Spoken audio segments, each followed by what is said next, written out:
ನಿಮ್ಮ ಟೈಮ್ ಚೆನ್ನಾಗಿಲ್ವಾ? ನಿಮ್ಮ ಸಮಯ ಹಾಳಾಗಿದೆ ಅಂತ ಕೊರಗ್ತಿದ್ದೀರಾ?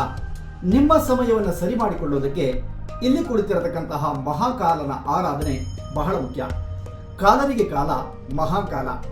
ಇವನ ಆರಾಧನೆಯಿಂದ ಸಕಲ ಸಂಕಷ್ಟಗಳು ನಿವಾರಣೆ ಆಗುತ್ತೆ. ನಾವೆಲ್ಲರೂ ಕೂಡ ಮಹಾಕಾಲನ ಆರಾಧನೆಯನ್ನು ಮಾಡಿ ಸುಖ ಜೀವನವನ್ನು ಪಡೆದುಕೊಳ್ಳೋಣ. ಆತ್ಮೀಯರೇ, ನಮಸ್ಕಾರ.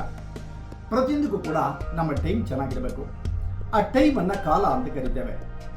ನಿಮ್ಮ ಮನೆಯಲ್ಲಿ ಯಾವುದೇ ಕೆಲಸವನ್ನು ಮಾಡೋದಿದ್ರೂ ಕೂಡ ಬಹಳ ಮುಖ್ಯವಾಗಿರತಕ್ಕಂತಹ ಸುಕಾಲವನ್ನು ಪಡ್ಕೋಬೇಕು ಅಂತಾದರೆ ಮಹಾಕಾಲನ ಆರಾಧನೆ ಬಹಳ ಇಂಪಾರ್ಟೆಂಟ್ ಆಗಿರುವಂಥದ್ದು. ಮಹಾಕಾಲನ ಆರಾಧನೆ ಬಹಳ ಇಂಪಾರ್ಟೆಂಟ್ ನಮ್ಮೆಲ್ಲರ ಜೀವನಕ್ಕೆ. ಇಲ್ಲಿ ಕಾಣ್ತಾ ಇರತಕ್ಕಂಥವನು ಉಜ್ಜಯಿನಿಯ ಮಹಾಕಾಲ. ಸುತ್ತಲೂ ಕೂಡ 12 ಜ್ಯೋತಿರ್ಲಿಂಗಗಳನ್ನು ಕಾಣುವಂಥ ಒಂದು ಪ್ರಕ್ರಿಯೆಗಳು. ಇದನ್ನಿಡುವುದರಿಂದ ಮನೆಯಲ್ಲಿ ನಕಾರಾತ್ಮಕವಾದಂಥ ಶಕ್ತಿಗಳು ನಮ್ಮಿಂದ ದೂರ ಆಗುತ್ತೆ.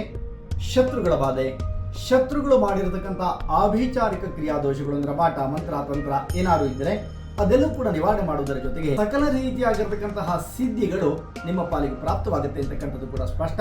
ಈ ಚೌಕಿಯನ್ನ ಉಜ್ಜಯಿನಿಯಲ್ಲಿರ್ತಕ್ಕಂತಹ ಅಘೋರಿಗಳು ಪೂಜೆಯನ್ನು ಮಾಡಿರ್ತಕ್ಕಂಥದ್ದು. ಭಸ್ಮಾರ್ಚನೆಯನ್ನು ಮಾಡಿ ಈ ಒಂದು ಭಸ್ಮವನ್ನು ಪ್ರತಿದಿನ ಕೂಡ ಯಾರು ಲೇಪನವನ್ನು ಮಾಡ್ತಾರೋ ಅವರಿಗೆ ನಕಾರಾತ್ಮಕವಾದಂತಹ ಶಕ್ತಿ ಅಥವಾ ನೆಗೆಟಿವ್ ಎನರ್ಜಿ ಎನ್ನುವಂಥದ್ದು ಬರಲಿಕ್ಕೆ ಸಾಧ್ಯವೇ ಇಲ್ಲ.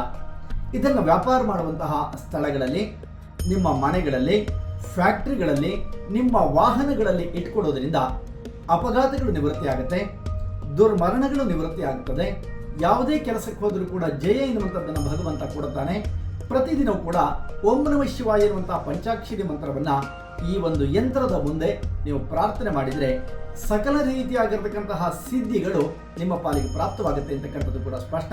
ನಂಬಿಕೆ ಇರುವಂತಹ ನಾವೆಲ್ಲರೂ ಕೂಡ ಪರಶಿವನ ಆರಾಧನೆಯನ್ನು ಮಾಡಿ ನಮ್ಮ ಜೀವನವನ್ನು ಸುಗಮಗೊಳಿಸಿಕೊಳ್ಳೋಣ.